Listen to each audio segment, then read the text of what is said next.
Corona के कारीवार ने 7 मरीजों को निगल लिया है। मुस्बत केसेस की शरह 3% के करीब बरकरार है।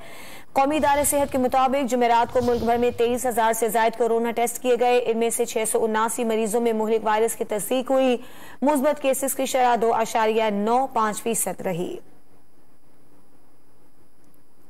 कोरोना के कारीवार ने 7 मरीजों को निगल लिया है। मुस्बत केसेस की शरह 3% के करीब बरकरार है। कौमी इदारे सेहत के मुताबिक जुमेरात को मुल्क भर में 23,000 से ज्यादा कोरोना टेस्ट किए गए। इनमें से 679 मरीजों में मुहलिक वायरस की तस्दीक हुई। मुस्बत केसेस की शरह 2.95% रही।